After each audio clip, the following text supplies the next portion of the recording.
So I want to share in this video what I got out of my level 2 on my counselling student journey.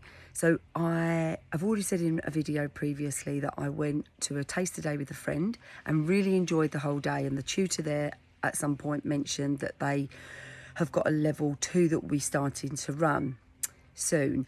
So I had that thought and then it just disappeared, and then I went home and I carried on thinking, oh gosh, I think I'd like to do this. But I was so wary because I just thought, what on earth is going to be on this course? Am I going to cope with it academically?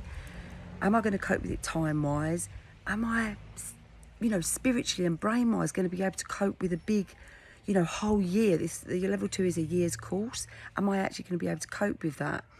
I just didn't understand what it entailed, and I didn't know where to go to find that out. I could go somewhere to find out what the criteria that I had to meet, and also that was another thing, going back to finding criteria. I hadn't done anything like that for many, many years. So for me, it was such a huge step that I just was so undecided. I finally took the plunge and did it, and honestly, the whole course was, the whole year which went from one thing to another, and it was just so inspiring, so mind-blowing, how much I learned from it. So that was one of the reasons why I wanted to come on this video, to just share a few things that I got from it.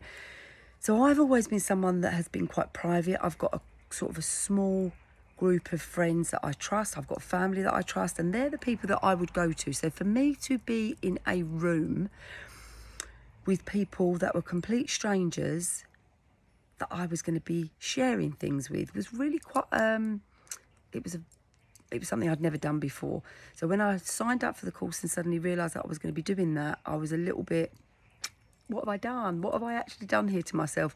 But as the weeks went on, it felt like a really safe place. We started by doing a contract together of what we expected of each other as a group, privacy, confidentiality, nothing goes out the room, all things like that. And we took a really long time of sharing that together and deciding together what we wanted from the group, and that was really helpful. And what I realise now, that set in place a safe place where I could share, that I know nobody was going to take home any of my stuff that I brought. I wasn't going to take home any of theirs. They wasn't going to take home any of mine, to any of their family, friends.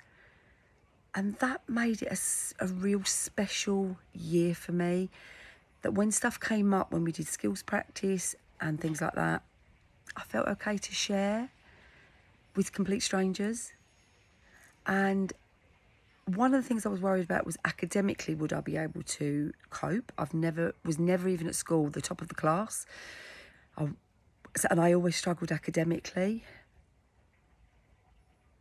But I was okay with this, because it was we would learn something, but then she would tell us a story around it, and then we would practice it. So for me, it made sense. It made so much sense. So I really enjoyed this level 2, and I felt like there was a really lot of self-discovery for me. I went back into things, I questioned things, I started really looking at things in a different sort of way, not my normal analytical brain, but there was a more depth to it. So if you're thinking about going into a counselling journey or any other journey, try and recognise the fear that's holding you back, rather than whether you really want to do something. This might be something you want to do for yourself, or whether you want to do as a career. Really think about whether it's fear that's holding you back from doing it, or whether it's, you really can't do it. And go for it if it feels right. Don't be held back by that fear, because I really enjoyed it, and it's then taken me much, much further on my journey than I ever thought it would. Anyway, let me know where you're at in the comments, and have a fabulous day.